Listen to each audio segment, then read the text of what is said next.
I met Simon for the first time when LT was happening just after COVID, and everyone was so excited to be meeting face to face again. I remember that buzz like yesterday. I see some nodding. And that now feels like ages ago because of all the stuff that's been happening around AI. And at the time, Simon was the CLO of Novartis, and he was running a transformation on learning. But he's had a very impressive career up until that point as well. He's worked for Lloyds Banking Group, Accenture, and PwC, and he's currently the Global Learning and Development Leader of EY, where he is supporting learning and development for 400,000 employees, which is kind of huge. I'm very, very happy he's here. He's going to talk about, surprise, surprise, AI. But he's done a lot of thinking about it, and EY is at the forefront of what's happening. And when we were prepping for today's session, I was hoping he wasn't going to be talking about what does it mean for the learning professional and how can we create content faster. I was hoping he was going to talk about other stuff, and we were on the same page, thank goodness. So we settled on 3 different angles. He's going to talk about how to support the organization with an AI learning strategy. We're going to talk about what that means for learning and development and how they can support the development of the employees and what the future will look like. So those 3 segments we have, and we're going to have some interaction in between. But first, please help me in welcoming Simon Brown.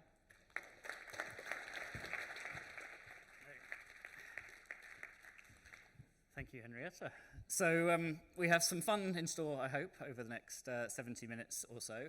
Let me start off just with a very quick introduction to EY. I hope you've all heard of Ernst & Young, but a little bit about us as an organisation. So 400,000 people, as we heard, which makes it an interesting scale challenge of how to support the learning needs across all of those. About 700 offices, 150 countries, and just over $350 million on learning that we spent last year. I'd like to say that was all directly in my budget, but it's distributed somewhat, as many of you will know. About 60 hours of learning per person, which may sound like a lot, but we have our assurance audit division where there's very heavy regulated requirements. So a lot of that is sort of mandatory or regulatory learning. We can talk about some of the challenges there. We have our badges, which I'll come and talk about, which we're very proud of around how we accredit and award learning. And we've done a lot around AI, which is, as we heard, going to be the main topic of our conversation today. Just from a timing perspective, it's worth knowing from EY as an organisation. So we had a new CEO and chairman as of July last year. We have a new strategy, what we call the all-in strategy, and so we're transforming the organisation to deliver that new strategy. So times of lots of change, and in that we're also reshaping the learning organisation and how we support skills across those 400,000 people. So what are we going to cover over our time now? Firstly, around how have we approached building the skills across EY's workforce. So as a consulting organisation, we need to be making sure we're staying ahead of the curve in terms of what's happening with AI. From an assurance and a tax and a strategy perspective, we also need to make sure we're using the tools and really developing some of the cutting edge AI tools. So AI skills is critical, so I'll share with you how we've approached it. If any of you were in Egle's session earlier, you'll have seen a sneak preview to some of the things that we covered. We'll go into a lot more detail though now. So how have we built AI skills in the organisation?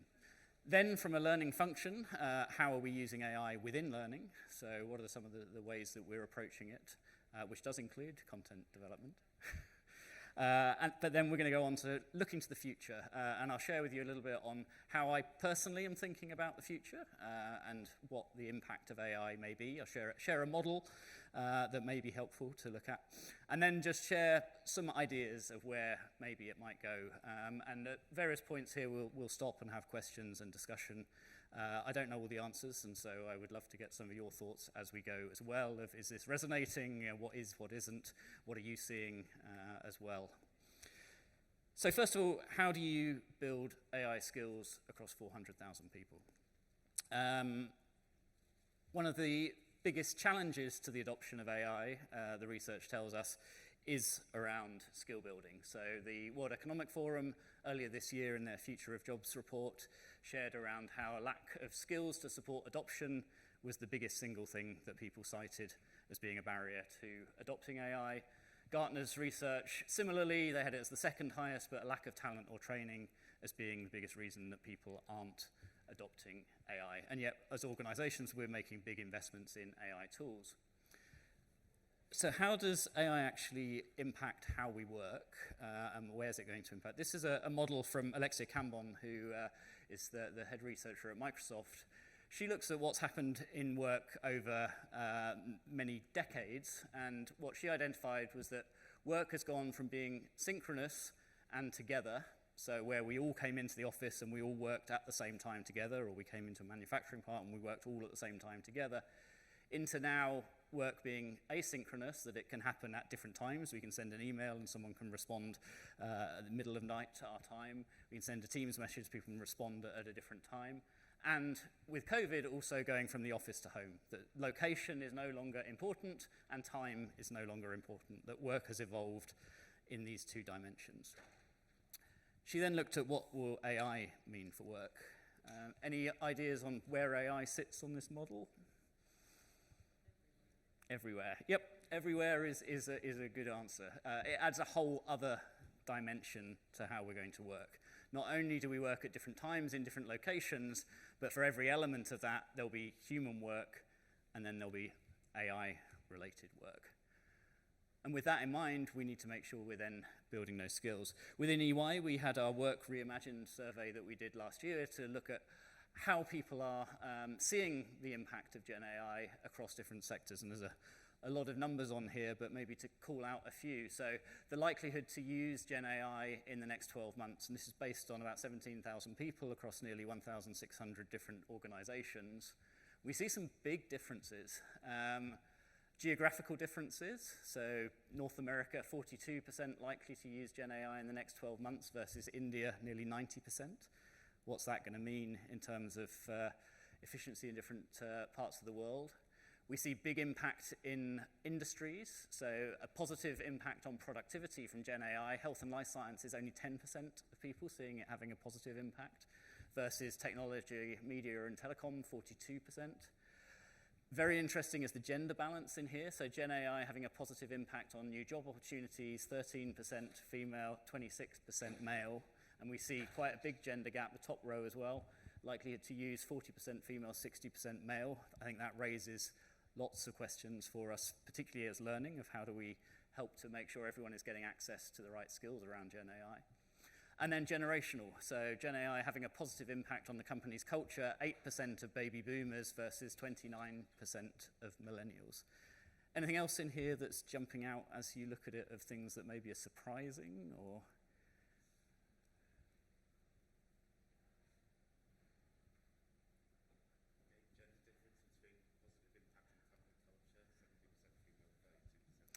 Big difference, yeah. So on the bottom row here, so the gender difference between female and male around the positive impact on the company's culture. So yeah, it's the whole male-female difference in here, I think, needs a lot more research to understand what's going on there. Is that cause for concern? And if so, what needs to be done to rectify that? So thank you.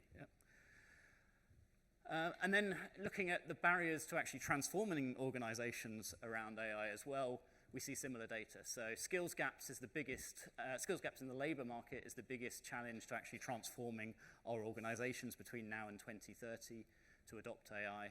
And then when companies look at how are they going to solve that, good news for all of us in this room, upskilling the workforce is the top strategy for how they're going to address. So that's good news that building skills around AI is how many organizations are seeing they're going to transform.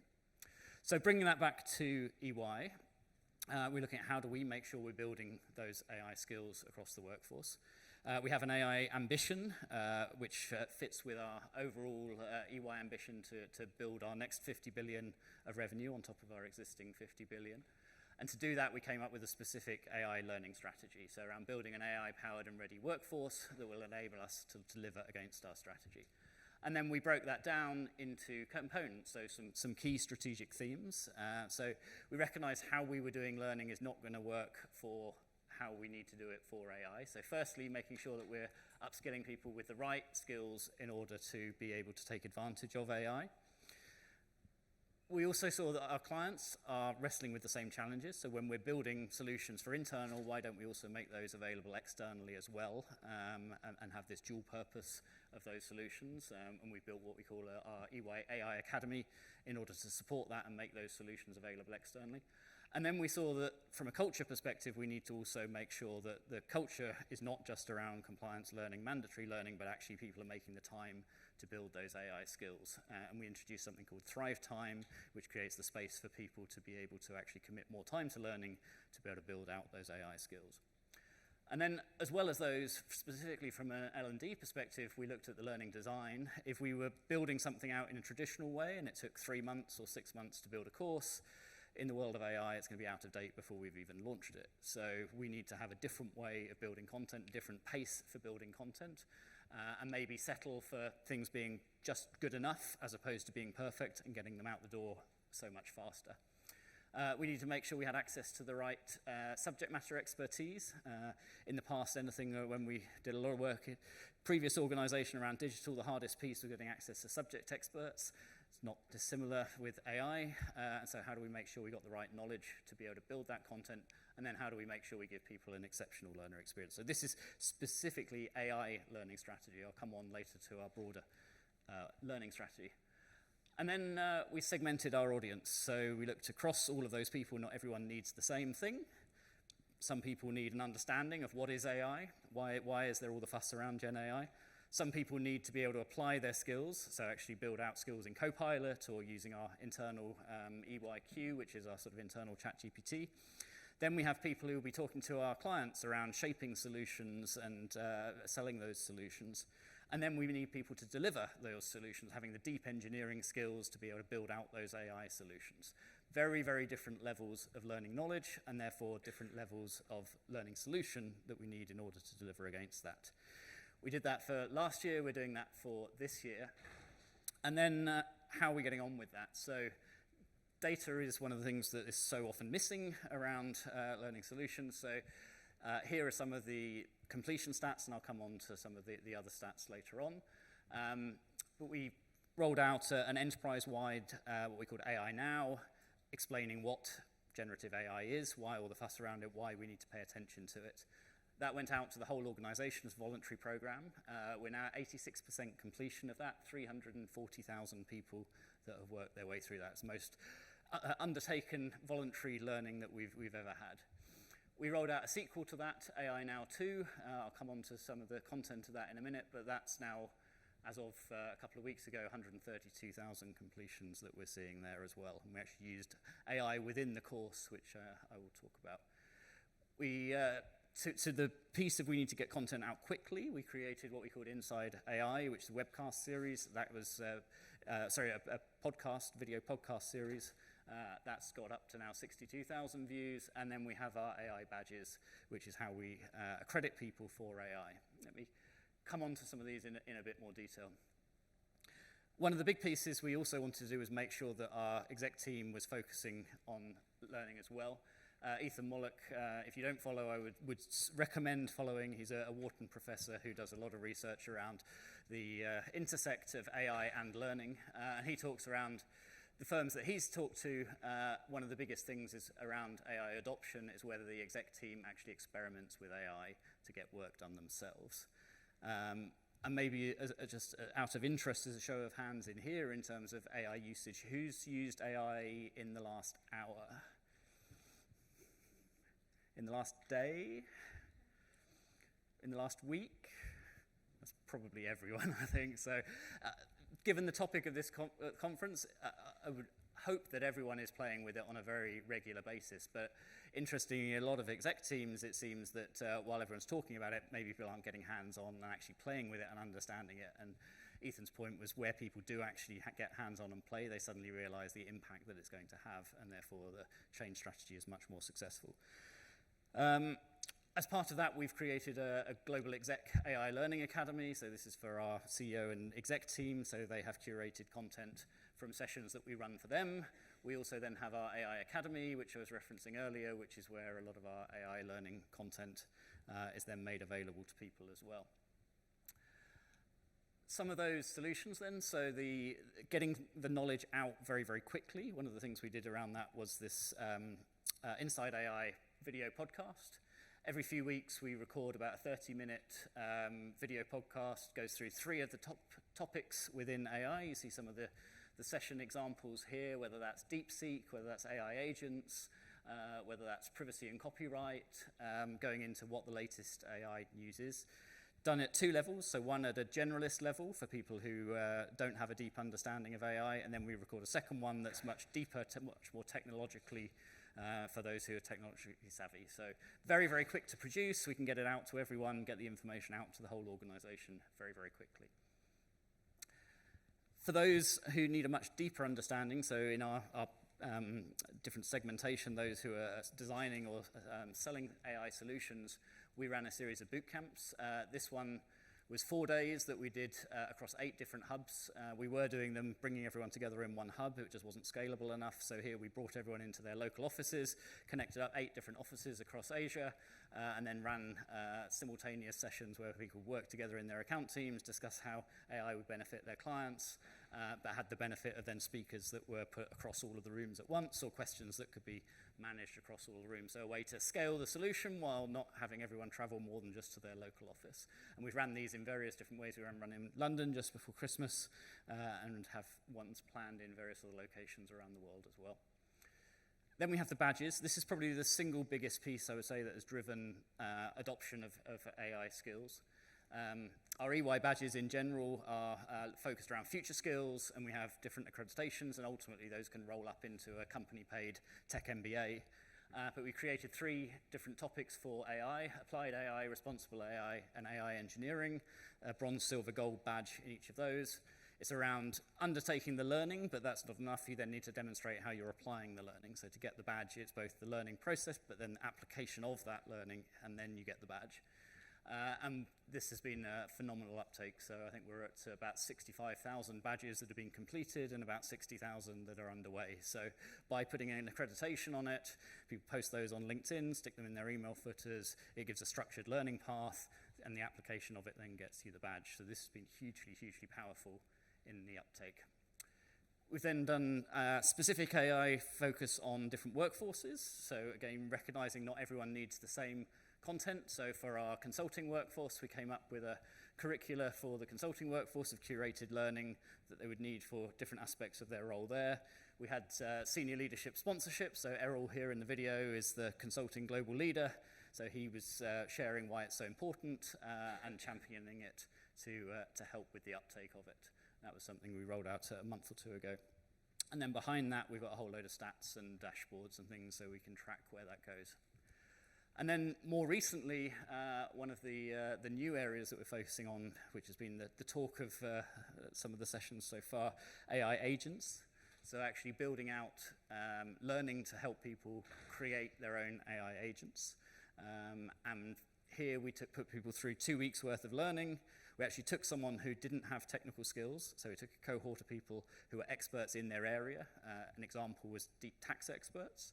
Gave them 2 weeks of how to build an AI agent, and then at the end of that, they could take their domain area of tax and then look at, okay, where in my role can things be done by the AI agent? And now they've got the skills to be able to actually build out that AI agent and help make their role easier by automating elements in there, having the agent perform certain tasks. So the example I saw there was creating a trial balance from an export from an ERP system, and the agent would go through and do all of the pieces that they would normally spend many, many hours actually sort of copy and pasting and moving things around in Excel, and the agent did it for them. And we partnered with NVIDIA to be able to get access to some of their technology to do this in more detail. Copilot, many of you probably are looking at how do you roll out a Copilot within your organizations, or how do you upskill around that. I could do the whole hour on how we're doing the Copilot adoption, so just a few examples. Very much around the different use cases in different parts of the world and different segments. So we have videos, we have Viva Engage, we have champion programs, we have live sessions, and very much around individual how people would use Copilot in their role. So we found the most effective way of doing it is not a generic, this is how you use Copilot, it's in this role in this country, this is how we're finding it advantageous, and the prompts that are helpful or the use cases that are helpful. And we've then, again, segmented the user groups here for how we roll that out around the world. So then, data. So all of that's nice, but is it actually having any impact? So always try to strive to actually get some data. And this I felt was probably the most meaningful data I could find. So we do a lot of work with Coursera, and Coursera are able to benchmark across industries.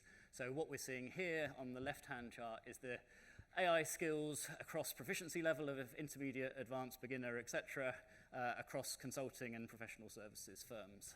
And what we see is by sheer numbers, EY was number 2 in terms of the number of people that have built AI skills there. And then most powerful, we looked at the change over the last 9 months, and we see the red curve at the top showing a much higher change in those AI skills over the past 9 months. And I actually got the new version of this chart this morning, and it's showing that this was back from January. It's still showing that continued lead around it. So we know people are building the skills. We know people are building the skills faster than the benchmarks that we see out there as well. So that was giving us some reassurance that, that it's having an impact. And I'll pause there. And we can go to questions and reactions to what we saw there, and then we'll go on to the second section. Yeah, before we ask and open it for the group, I have 2 questions of my own based on your story. I know EY has some sort of urgency in change, right? They need to change because you have clients and your service needs to be up to date as well. Now, I'm sure there are also organizations in the room that are more risk averse because of a certain industry that they're in or whatever. What advice would you give them? So, personally, would say you need to rethink risk. Rethink what is deemed risky and what is deemed not risky. And I had this conversation in previous organisation as well. So, the traditional view of risk is that the status quo is not risky, and if I change and do something else, that introduces risk. Yeah. I think in many areas we need to turn that on its head. That says actually for your organisation, not doing anything is really risky. And experimenting and finding ways where AI can support you is actually the path of less risk. Because if you fast forward 5 years, so many industries will be disrupted by AI that not doing anything is a path to certainty that you're going to be impacted by it. Whereas finding a safe way to experiment, try things out, figure out what works, and it may not be cost effective in the short term, but actually as the technology gets better, as you find out the use cases for your organization, I think it's rethinking what actually we term risk. Yeah, great answer. So, second thing is you're talking about the curricula and the learning knowledge and how that's different for different people in the organization. Yep. And I totally understand from a skills point of view that you want to dive into what do they need to learn in order to close that skills gap. How do you make sure that on a performance level they also understand what the organization is requiring them to develop into? So what would I do differently in the workplace once they have learned all this? And what does that, do you have KPIs or goals, or how does that work? I guess that's one of the nice things around a professional services organization is you've got a very real metric of our people being able to be staffed onto projects. Do they have the skills to be able to be staffed onto projects? And particularly with AI, that there's such demand for skills, are we being able to service people who have the deep skills? So that ultimately gives us sort of our high-level metric. And then it's more anecdotal around different pieces of can people use AI tools? Can people perform their roles in certain pieces with the skills? And across each of those dimensions, we've then got another slide that has sort of the metrics that we use to be able to track each of those pieces. So. Yeah, which brings us back to it's really urgent for EY to change anyway, because otherwise you have people on the bench. Yep, right? Exactly. Yeah, completely. Yeah. Okay. Questions from the audience on this segment? Please use the mic, so that's for the recording. Yeah, okay. I'd be really interested to know what practical applications did you get people to do to earn those badges, to put their theory into actual applications and practice? Yeah, maybe the biggest single one we did, so the AI Now 2.0, which is the one we did enterprise-wide January this year. So in there, it was actually built on a generic Coursera program, and we topped and tailed it with EY content. But then the second module was very specific to using our EYQ tool, think ChatGPT, and we gave them some prompts to actually be able to ask around the impact of Gen AI on their role. So put in the prompt, put in a description of what their role entailed and the types of things they did, and then they would have a chat with ChatGPT around the impact of that and what it would be. So that was a very real piece, it was applicable to everyone because everyone's role would have to a greater or lesser degree some sort of impact, and they could see what the AI felt was going to be the impact on their individual role. So it gave that personalization. And then across other elements, it's very specific to, again, the sort of use case. What we found was generic pieces didn't land as much as something that was, in my role, this is how Copilot will be able to help me, that it's not just a generic piece, it's actually using Excel to be able to perform these pieces, and Copilot there helped us do this, this, and this. It's not yet good at doing this, this, and this. So getting very specific, which we didn't do to start with, but that was something we learned as we went, was trying to make it really specific and coming up with actually prompt playbooks and things by either roles or sort of teams that could find those use cases. So thank you. Yep. Where did all the content come from? Yeah, a real mixture. So wherever possible, we try to use off-the-shelf generic content, but that's not always the case. So we produce our own content, so things like the video podcast pieces, we record ourselves and get that out. The AI Now one was part generic and then part tailored. So it's a real mix of things that we build ourselves or things where we take from catalogs, and we have most of the big catalogs we have access to for our people, and we can curate from that. But some of this thing is moving so quickly that actually we just need to get something out there of what's happened in the last 2 weeks in AI, what are the 3 big things, and that we just need to create ourselves. And we've got teams that can do that development in-house. Stella, yeah. It was really great to see that you had so many people committed to doing this. So what have you learned from doing this project that you can then apply to other, things that maybe people are slightly less excited about? So I would say that in some areas people are committed. I think other areas there's also a challenge to try to create the case. So there's a lot of effort gone into driving some of the numbers through communications and other pieces. I think probably the biggest bit is trying to make it relevant. I think if everyone's busy, there's everything vying for people's time, and how to make it relevant and to get the attention.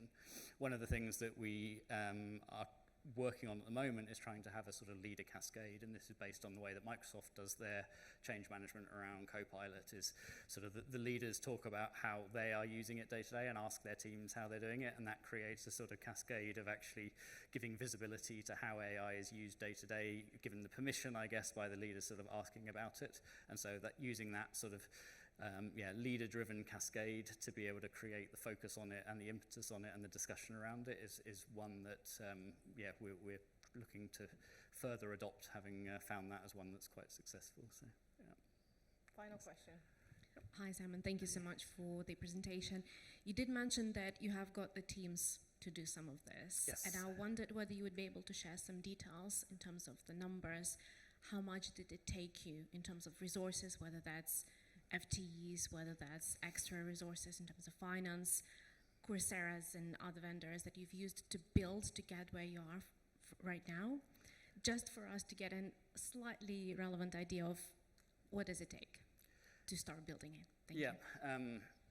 So I guess I would root all of that in. We're a 400,000 person organization. So my immediate team is about 600 people, something like that. I think across the whole organization we're somewhere around 2,000 people within our learning teams. So that may feel like a lot, but to support all the different service lines, countries, geographies, languages, and some of those are very, very specific of tax law in different countries or whatever. But the team that did this was essentially from within there. So we tried to reallocate resources. We've given people hats around AI to be able to focus on AI learning. And as I'll come on to in a moment, we're also then created some new roles specifically around AI, and that's something I'll talk on in the next piece, which maybe gives us a nice segue, actually, thank you, into the next piece. So how have we used, if that was all about how do we build AI skills across the enterprise, next bit, we'll go just briefly into then how we're using AI within the learning team. So to provide the context for learning, this is the L&D strategy that we had signed off for EY overall at the end of last year. I've been here about 14 months now, so this was a big part of my first months there, was coming up with, what's the vision for where we want to get to differentiate around opportunities for learning and development that empower both individuals within EY and empower our business to grow. And then we do that through 4 strategic pillars. So we do that through a culture of continuous learning with a significant focus around nurturing tomorrow's business leaders, so making sure our leaders are equipped with the right skills. A skills-based approach, so developing people through upskilling and scaling of critical and future-focused skills, so focusing on the skills-based approach sort of end-to-end, but also what are those most critical skills like AI. Making sure that we're driving innovation, so that we're using pioneering technologies, fostering innovation in how we deliver content, how we produce content, how we learn beyond content, and then making sure that we've got the right operating model between our global organizations, our local organizations, etc., and that we're leveraging the expertise that's there. So this is, I guess, the context for learning within the overall EY organization. And within that then, to maybe come to your question, we've created a couple of roles that have a specific focus around AI, and I posted these on LinkedIn a few weeks ago, and we had a phenomenal response. So there's 2 roles that we're recruiting for. We had over 80,000 views in a couple of weeks and 2,000 applicants for them. First one is around sort of building AI skills within the organization. So to all the pieces that we just heard, how do we make sure we're managing that AI skills development? And then the second one is around how do we use AI within learning, as well as how we tie that into a skills approach, how we tie that into an accreditation approach with our badges, how we tie that into demand planning, and having all of that within one role. So some of the ways that we are doing that, so we've developed an internal AI-driven course builder. So I suspect similar to some of the things that are on sale downstairs in the expo, so that utilizing AI to be able to craft content faster, to be able to come up with standard elements within the development process around writing the content, writing the learning objectives, coming up with certain templates, being able to make changes. So that's one that we're using for some of our internal development. Then leveraging some of the external best-of-breed tools out there, so things like video production, so to be able to have the video avatars and be able to amend those, translate with those, etc. So using some of those tools.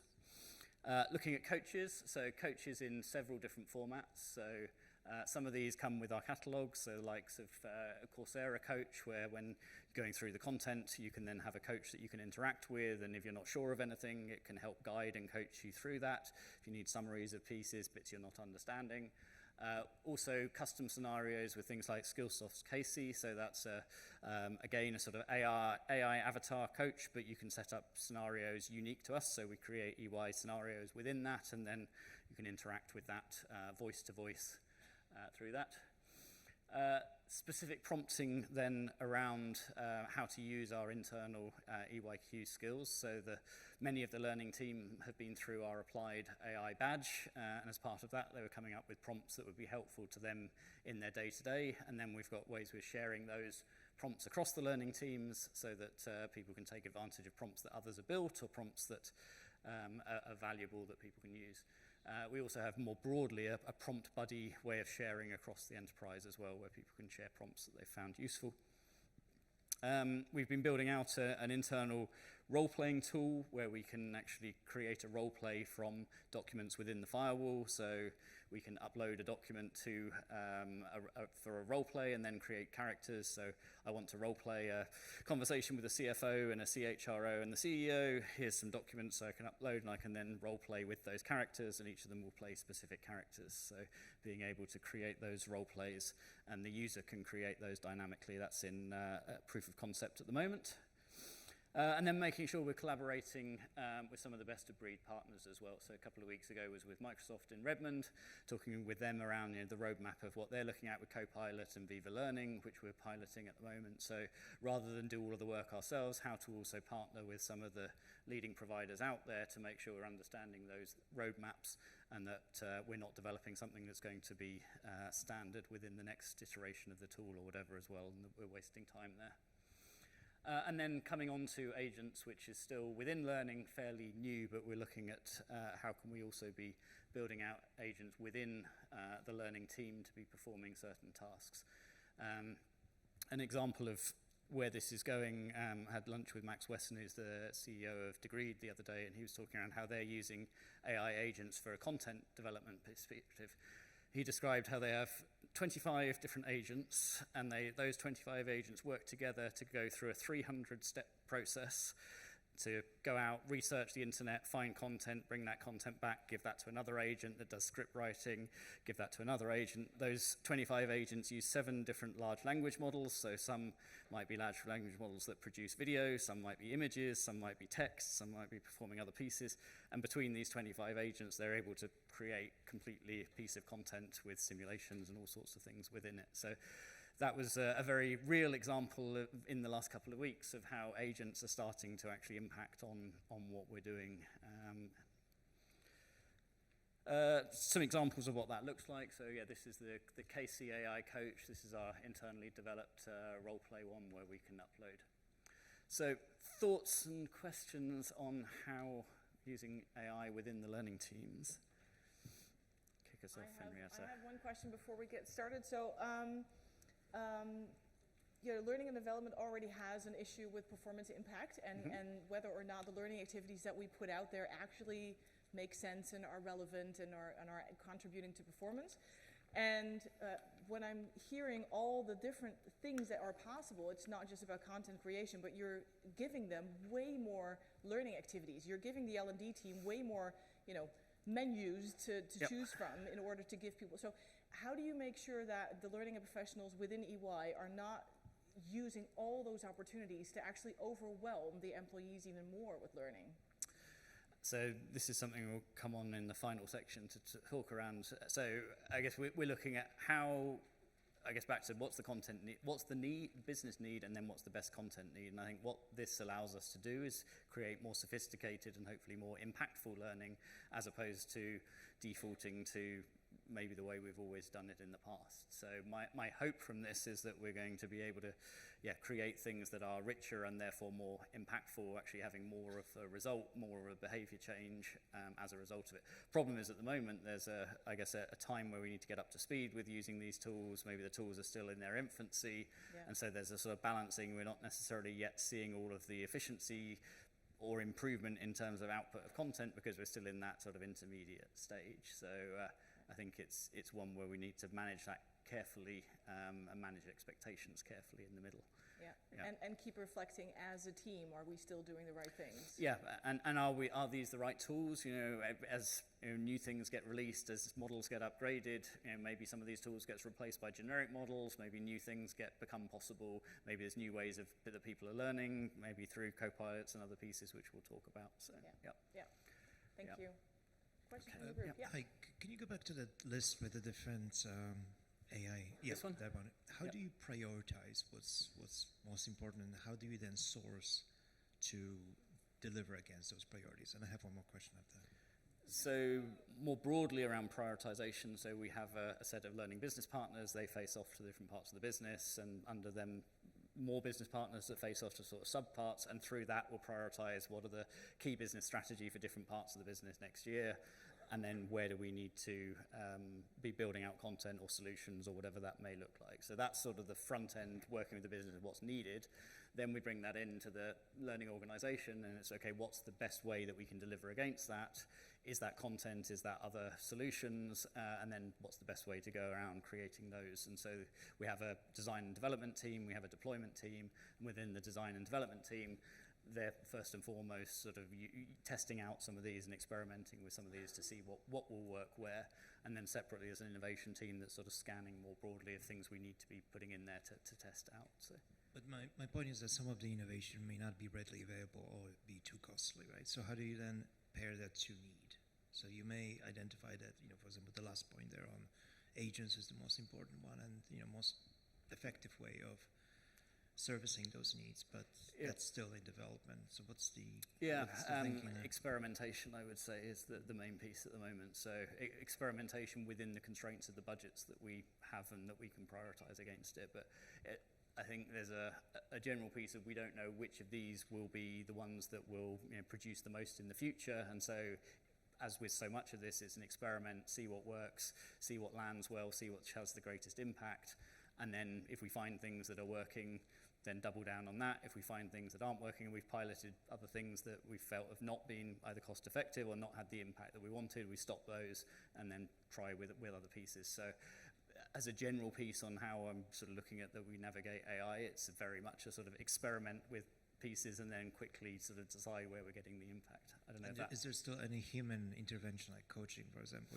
is probably more effective, being Yeah. human to human as opposed to human to AI? Yep, and we have coaching teams and things that focus on that. So it's alongside, where will we need to continue to be focusing on human elements? Where will AI do it? And maybe more generally, and a layer beneath the strategy that I shared at the beginning was actually a doubling down on face-to-face time as well. So we're actually recognizing and trying to increase the amount of face-to-face time with a view that actually that human interaction is critical. And this may be ways to produce a lot of other content, but actually more so than in the past, my sense is that human element is going to be more critical, and we're trying to increase the amount of face-to-face we're doing as well. One adjacent question. Yep. The 2,000 applicants you got, right? Yes. How did you select we have ones? a very good talent acquisition team who helped me to see a much smaller number of those for the final rounds. Yeah, but yeah.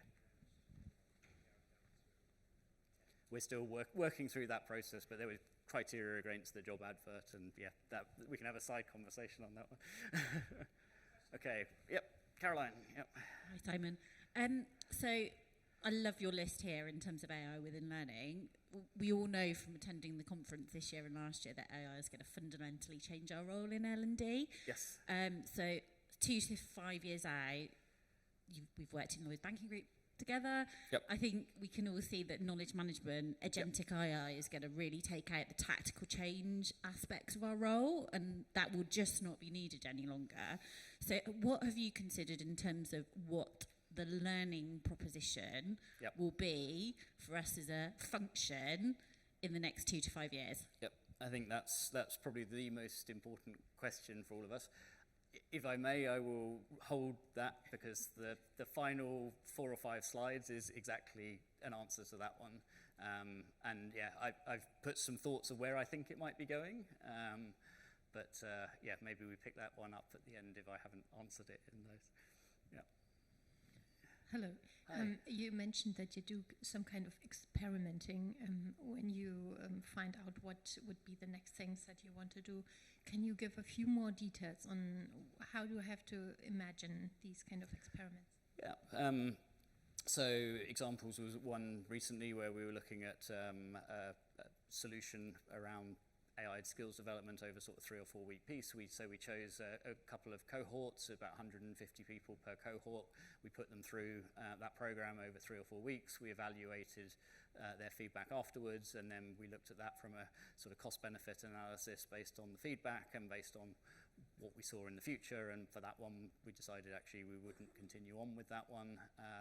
Other ones, the data is there. Or, as is happening, I think more and more is it's broadly working, but there's things that change. So the boot camps would be an example of that, where we brought people together, 30 people in a room with a speaker, and it was good, but it was 30 people in a room, which became very expensive for people to fly. And so we're like, okay, we like the bringing people together in a room with a speaker, but it's not cost effective at that scale. So how can we find a way to reach more people, make it more cost effective? And that's where we got to, well, if we link up 8 rooms, 10 rooms, and people can still have the discussions in the room, but we can span the speaker across or whatever, then we can get most of the experience and reach 150 people, 200 people, rather than 30 people. So next iteration was we try that.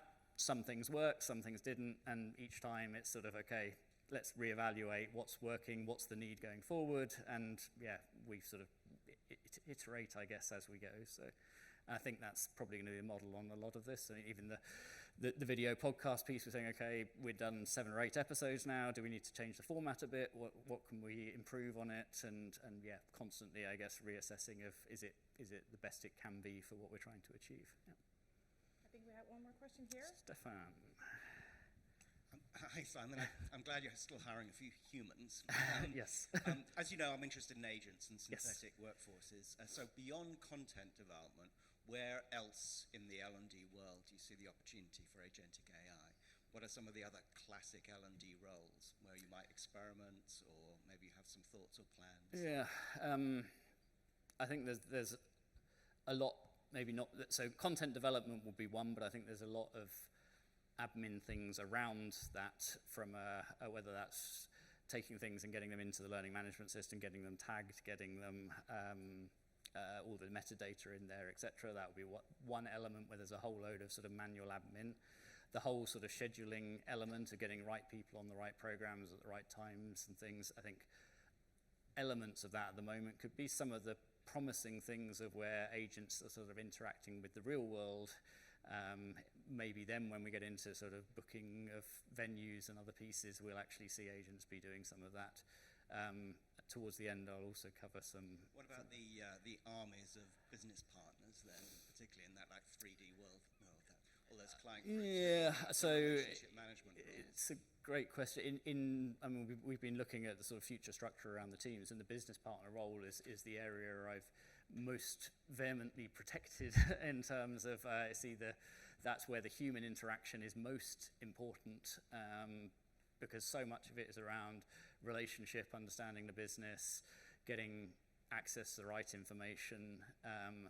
It would be far simpler if it was done by agents, but I think the effectiveness of agents, that feels like a very mature use of agent to be able to do that human interaction piece. There may be tasks within the business partner role, some of the sort of demand planning, prioritization, some of those elements where agents maybe could do tasks. There's probably things in capturing of the content where agents could play roles, but I think the learning business partner role is here to stay for some time yet. Thank you. Okay. How are we doing?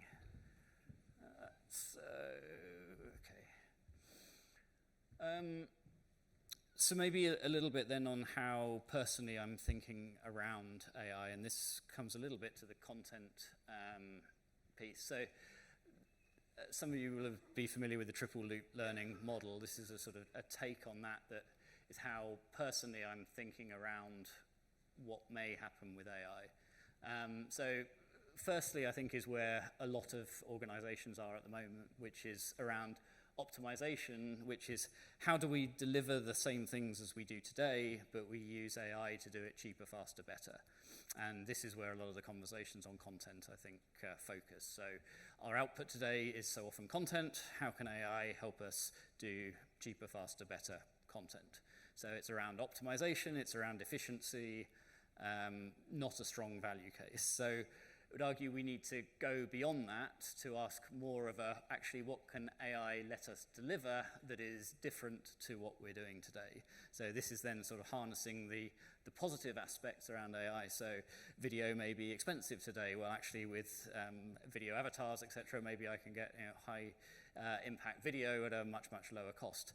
Even now with things like Sora and some of the video generation pieces, actually maybe now even more sophisticated beyond talking head video is possible much more than was done in the past. Adaptive learning, can we start to see much more impactful adaptive learning that tailors to my needs and what I already know, so I'm spending less time going through things I already know. Simulations, can we start to do way more complex simulations that would have been just not cost effective or cost prohibitive before? So asking ourselves how might AI help us to do new things, do different things, and that brings us with innovation. And then I think that the really interesting questions are then actually when we go beyond that, we actually say how can AI completely revolutionize everything about how we operate, and that's both at a learning function, but I would also take that more broadly into how it will revolutionize work. So if we're all using AI day to day in our work, if we're using a co-pilot or an AI assistant to be able to perform tasks, what does learning look like there? And this comes a little bit, Caroline, to your question of what's the role of the learning function if actually an AI agent can spin up a piece of content in real time, tailored to me based upon the knowledge it has of me. Is there a role for a learning team in there? Probably, but it may look very different to what it looks like today. So that third one is where I'm trying to spend some time sort of thinking around, and I'll share a few thoughts there. But if you're in this first loop of, how can AI make us more efficient, great, but I would try and get to the second and the third loops to be thinking beyond that of how can we do different things, better things as a result of it, or even, as everyone is having their work transformed by AI, what's our role as a learning function then? So then, where do we go from here? So some of the thoughts that I personally have for the future. So I think the pace of change will be very different for what we need to be doing. So having 6 or 12 months to create a piece of content and deploy it, I think is just not going to wash. We've heard in some of the other sessions that the need for agility, both as an organization, but definitely as a learning function. And then we see embedded learning in the flow of work. We'll potentially have our co-pilots or our AI assistants that can actually train us and help us learn. But we shouldn't forget deep learning as well. So come back to EY as an organization where we have many accountants in the UK. It's a 3-year training to become an accountant. I started it 30-something years ago and didn't continue it because it was a lot of hard learning. And that hard learning is not going to be replaced by an AI assistant giving me just-in-time learning saying this is how you do accountancy. There may be elements of that, but I probably need the deep learning up front. And so there will be many things where I just need to learn things and go through the hard process of learning, the uncomfortable process of learning. AI will be able to help in that, but it's not all going to be that learning in the flow and just-in-time learning. So there will be a role for many of the ways we do things today in that, albeit maybe augmented. I think a new form of apprenticeship is a really interesting one around what happens if some of the entry-level tasks are performed by AI, but those entry-level tasks were the way that I learned the skills to then be able to go on to higher-order tasks. And sort of been wrestling with that. If anyone solved that, please, would love to hear when we throw it open in a minute. But I think that's a real dilemma of AI automates, but if we lose that knowledge, we lose that training ground, how do we address that? And if we only focus on the core and try to sort of supercharge people's learning through the core, actually it was maybe the edge cases that were really the points where people learn the things that only happened once in that 3 years of training, but actually it happened once and I learned about it and I can now apply that. Those wouldn't be the things if you focus on just the core of learning. So don't know the answer, but there's a lot we need to wrestle with, I think, around that. And then as we start to see agents actually coming into the workplace, how do we manage those agents? So I was talking to someone the other day who they had built an agent in Excel and it could perform certain functions in Excel, and if the user asked it to do something it couldn't do, it would then send a note to its manager to say, I want to rewrite my code to be able to perform this task. Do you give me permission? It would say yes. The manager would then give the permission. The agent would rewrite its code and then it would do the task for the user. Very surreal process, and I think we're going to see more and more of that type of piece coming. So what are the skills that we need to actually manage those agents? And there's sort of some examples we're seeing of that. This video is now about a year old, but if anyone's seen this with Sal Khan with his son when GPT-4 first came out, and he's doing his homework on an iPad. He has GPT-4 open. He says, help my son with his maths homework. Don't give him the answer, just be a helpful tutor, and it can see what the son is doing. It gives him coaching and guidance and support, and that was one of my mind-blowing moments. I missed my flight as a result of sitting in the lounge watching that one.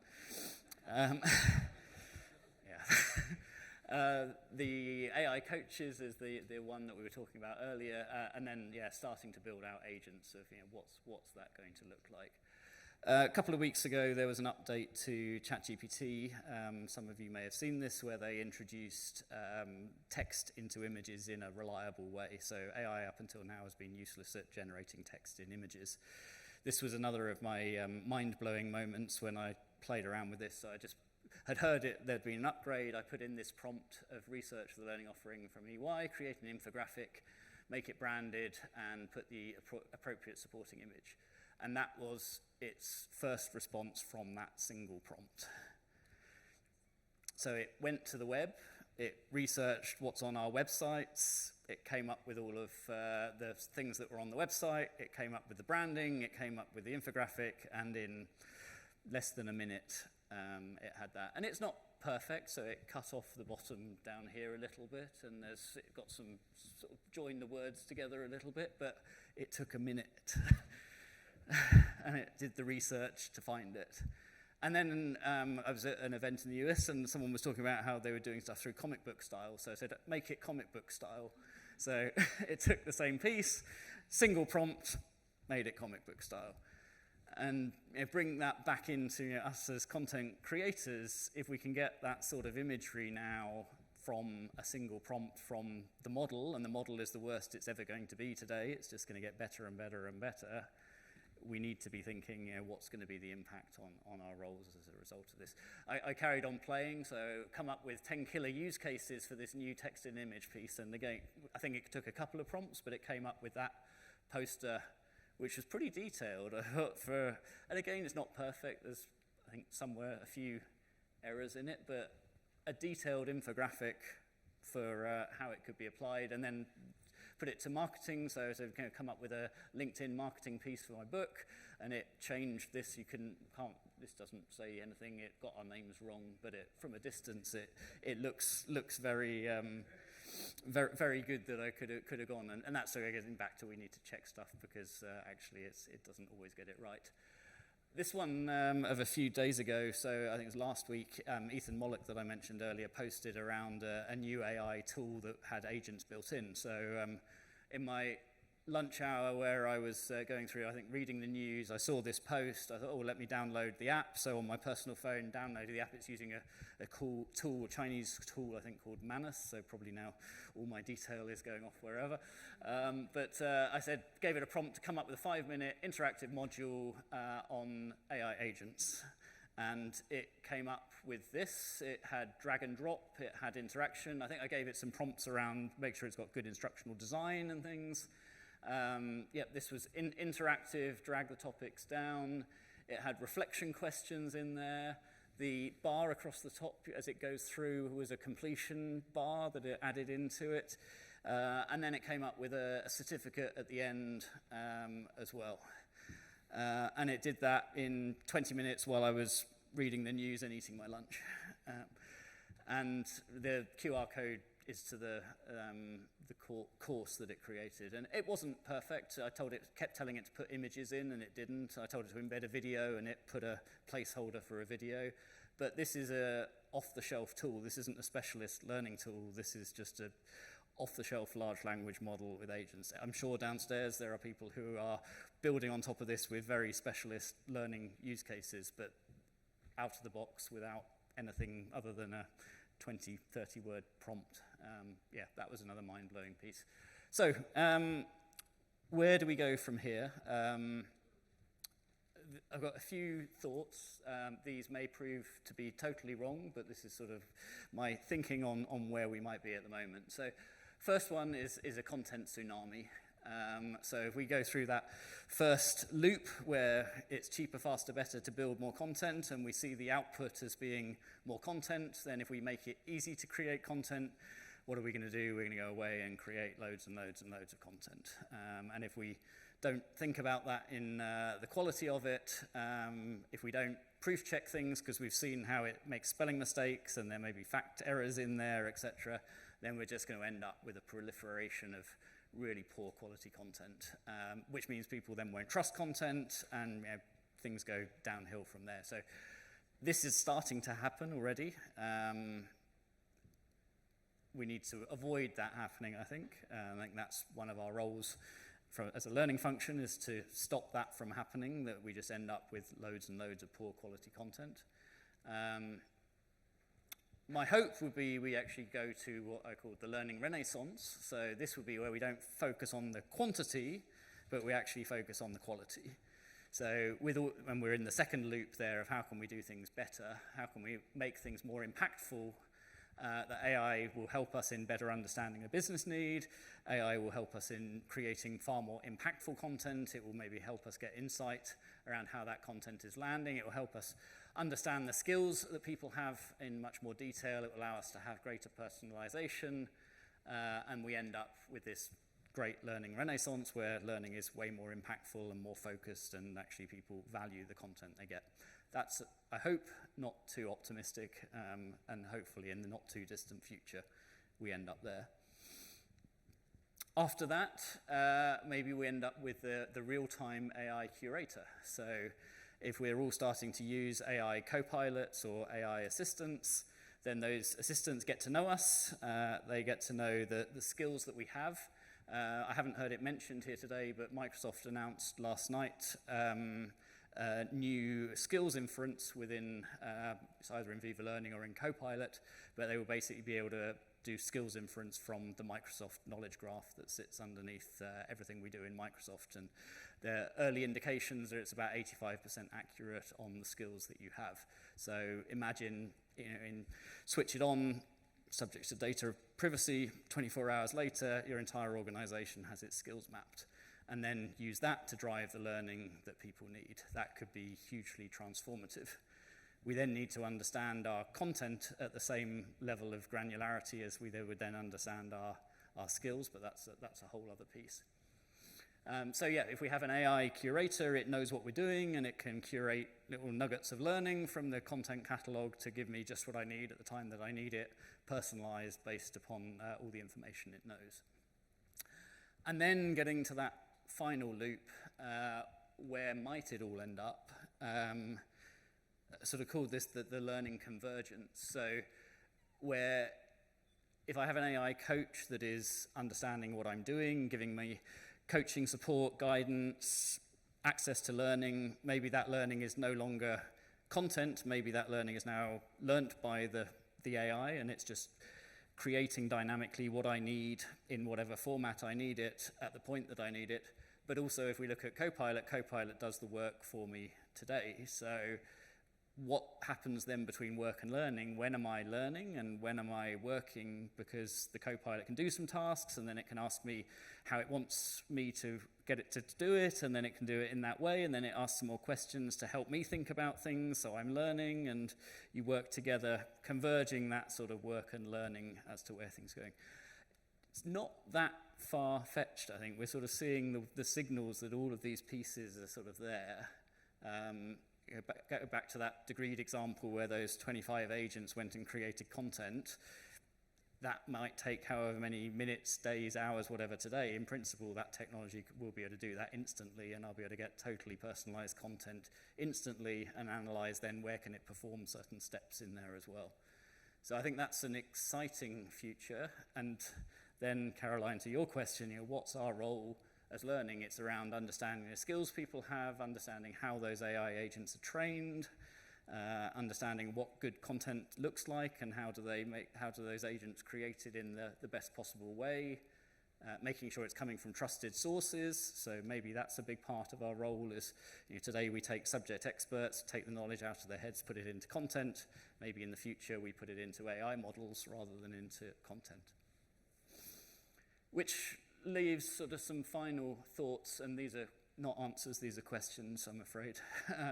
These are some of the things I don't know and I'm sort of thinking about. So, should maybe the learning function actually train humans and agents? So if agents are performing tasks that humans are performing today, maybe we should train both humans and agents. That would be an interesting evolution of our roles, in that we take subject expertise, we bottle it in courses, we create the trusted version of how things should be done. Maybe we should be doing that for agents in the future. And then how do we manage this human agent workforce as well? What's the role that we have in building those new skills? And then ultimately, how can we help people to learn better and faster? And where might this go? Well, we see agents that perform tasks better, and soon there'll be at some point, I don't know how quickly, lots of different predictions on how quickly, but it'll be able to perform certain tasks better than the human average. After that, there'll be a point where it starts to go to roles, and then it'll actually be able to perform roles, and maybe performing roles better than humans. And then this is our role, I think. Our role is to then help people to learn faster, because actually the faster we can learn, the better we can learn, the longer we can put off that moment. And with that, I would love to hear your reactions, thoughts. What are you all seeing? What questions do you have? Yeah. Thank you. That was really interesting. I think where you talked about apprenticeships needing to evolve, it just made me think. I've got an 8 and a 12-year-old at home, and they are already much more tech savvy than I am and ever hope to be, but they learn in the traditional way at school. Yep. Do you think we're at risk of getting to a point where organisations are outpacing the educational system in terms of how we learn, so the next generation of workforce it's quite a kind of cultural shock to them, and what are the opportunities for us to maybe influence that given the government's AI action plan? Yeah, I think it's a really important question that we come up with an answer on. I think my personal view is we should be learning AI skills as early as possible. And I've got a 16-year-old and an 18-year-old, and I've given them access to my personal ChatGPT account. And I asked it the other day, what does it know about me? And everything it knows about me is about my daughter and my son, not about me, because they've been using it way more than I've been using it. So I think having those AI skills is going to be critical. I think that has to go back into the schools. I think that raises all sorts of questions around, what is work, what is cheating, how do we learn, what should we be learning, and then also where the AI will do things for us, how do we make sure we've still got a base understanding of the principles that the AI has? And Heather Stefanski at McKinsey has this great view around automation with development. So we can automate stuff, but we should still have ways we develop the knowledge around what it is that we're automating. Otherwise, we risk losing that knowledge. So I think there's a big piece for schools to make sure we have core critical knowledge, but also the sort of curiosity, the questioning, the critical thinking, some of these skills as well. I was talking to OpenAI the other day, and they were saying some of the ethics and philosophy and some of these skills are actually going to be way more in demand in the future, because a lot of this is philosophical questions and ethical questions, and those might be some of the skills that are actually valued most in the future. So, but yeah, the more we can build it into the school systems, personally, the better. Simon, thanks for the share. Fascinating to see the journey, but also your own dilemmas looking ahead. I had a reflection and a question, and the reflection was on the same theme of this apprenticing. The point you make that if you're agentically removing all of that foundation tasks, what risk are you putting professionals in any discipline if they don't have that foundation knowledge? And if you look at automation in process industries or in aviation, where that has come in, they've tried to address that by introducing simulation. So you must, at that pilot, you hope, if the avionics knows the basics of how to handle that plane. It's the same in refineries, where you had young operators that just had never seen certain things happen because it's automated and it runs silently for 20 years. So you need to think about how you introduce those at the edge situations that people will never have a chance to experience because they've not been through it. And then my question was, you're looking at the impact to learning and the impact obviously in the EY organization. Have you started to look at the impact of doing that to EY is having in for your clients? Is EY becoming seen as the go-to partner for helping other organizations in their AI journeys? Yeah, so maybe to put it in the context of learning, and everything that we're trying to do, we're taking a sort of client zero view of trying to be at the forefront, I guess, of the thinking or the experimenting around it, with a view that it's moving so fast that sharing what we're doing is probably the most valuable for our clients, rather than trying to come up with a different perspective on things. Actually, let's look at what works, what isn't working, and use that to shape our points of view. So I think and that's not just in learning, that's in many different parts, is try to apply it internally, try to take the lessons from that and see what's also working out in the market, and that will come up with a richer perspective then to be able to offer to clients. So I think so much of this is through doing and experimenting that we figure out what works and what doesn't. That feels like the best way to do it at the moment. But that needs all sorts of cultural pieces to be able to try to share what isn't working as well as what is working, and so forth. Yeah, and on the apprenticeship piece, I think it's super fascinating. I think almost we need a different view around the importance of learning, where it could be automated, but actually we want people to gain the experience by doing certain pieces, and yeah, somehow we need to build an accelerated learning path that covers those edge cases as well as the core. And yeah, I think that's really a really interesting challenge for us to figure out. Thank you. We had one more question. My sincere apologies to you. If you can stay and ask the question later to Simon, that would be great, but otherwise we're running over. And I'm sure there are more questions, but we're here for a little bit. Simon, what I loved about your story, it's impossible to summarize this. I was sitting here thinking, how on earth am I going to wrap this up? But what struck me the most is the fact that you are willing to show vulnerability, and the fact that you don't know everything. You're not standing here as an expert on the topic. No, but that's what we need right now, from my point of view.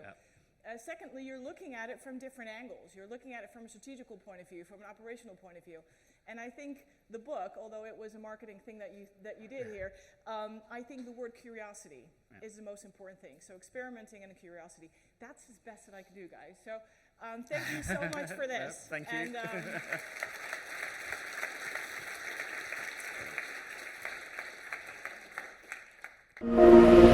And,